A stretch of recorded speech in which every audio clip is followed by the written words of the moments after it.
Halo teman-teman semua. Video ini sengaja saya share menjawab pertanyaan teman-teman lewat DM yang selama ini konsultasi dengan saya.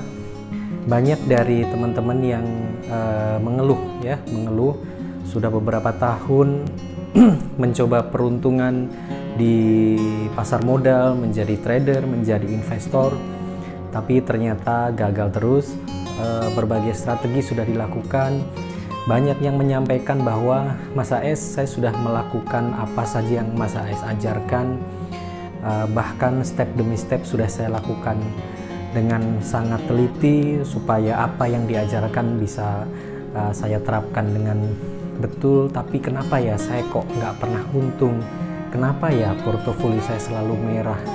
Banyak sekali yang menyampaikan bahwa masalah yang mereka hadapi saat ini, mereka seringkali sudah sangat merasa yakin dengan apa yang selama ini mereka pelajari, baik sebagai investor maupun sebagai trader. Mereka juga sudah mengikuti kaidah-kaidah bagaimana menjadi investor yang baik. Mereka pelajari fundamental perusahaan, mereka pelajari apapun tentang saham itu sebelum mereka beli dan akhirnya mereka beli.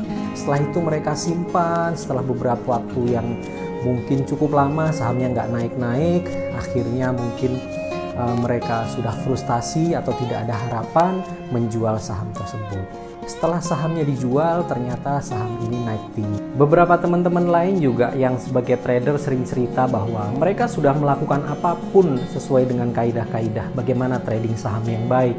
Mereka sudah pasang stop loss, mereka sudah pasang target, saham yang naik pun sudah dikasih trailing stop, tapi entah bagaimana apa yang terjadi dengan market, seakan-akan kok keberuntungan tidak berpihak pada mereka. Saham yang mereka beli langsung turun, kena stop loss, setelah stop loss kena, saham terjual, lalu sahamnya terbang tinggi.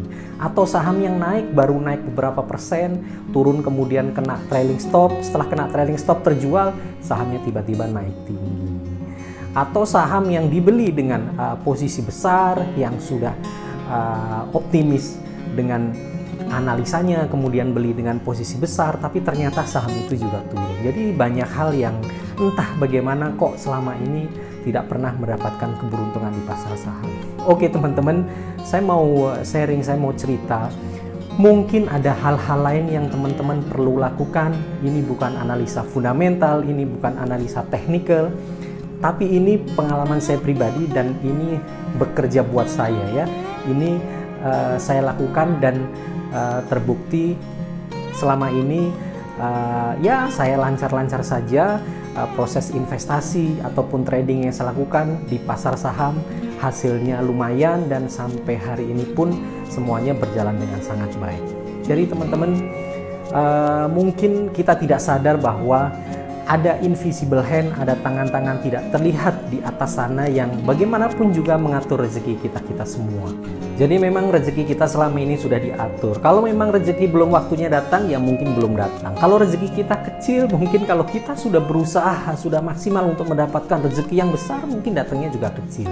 Mungkin profit besar yang dialami oleh teman kita, didapatkan oleh teman kita, karena mungkin rezeki mereka besar dan rezeki kita belum datang untuk sebesar itu.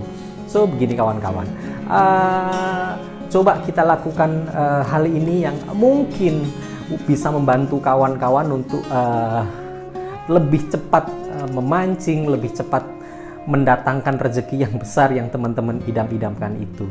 Ya, coba teman-teman lihat ilustrasi di monitor ini ya, lihat ilustrasi ini.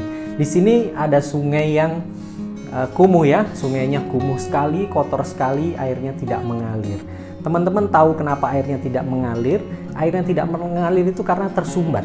Ya, teman-teman coba lihat di situ, sampahnya banyak sekali, kotor sekali, bau banget, dan airnya sudah pasti nggak layak untuk digunakan untuk apapun ya. Jangankan untuk minum ya, mungkin untuk mandi atau hanya sekedar cuci tangan atau cuci kaki pun mungkin itu sangat tidak layak. Artinya kotor sekali. Dan lihat juga sungai yang ini, sungainya sangat jernih, sangat bening, airnya sangat sehat. Mungkin jangankan untuk mandi ya, untuk minum pun mungkin kalau kita kehausan kita pengen minum di air sungai itu.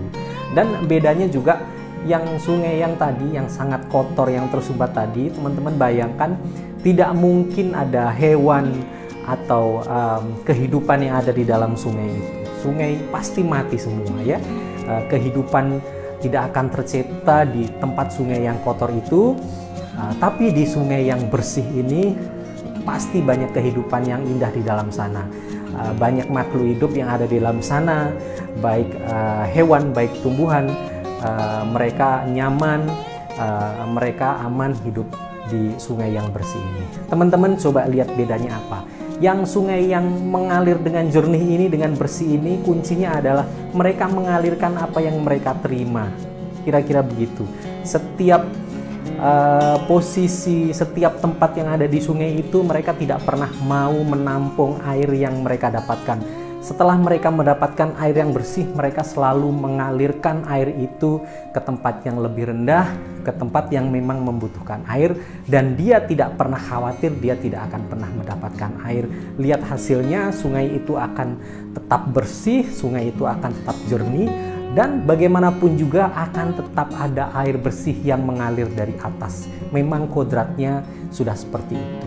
Lalu kita bandingkan dengan sungai yang sangat keruh ini. Ini kenapa keruh? Karena sungai ini tidak pernah mau mengalirkan air yang mereka dapatkan. Air yang mereka dapatkan tersumbat oleh kotoran-kotoran, ya, tersumbat oleh hal-hal kotor, sehingga air yang mengalir itu tidak terjadi. Airnya diam di tempat, lalu air itu kotor. Buat saya ini analogi yang tepat, sama seperti kita rekan-rekan. Kalau kita tidak pernah berbagi, bayangkan kondisi diri kita seperti sungai yang keruh itu ya.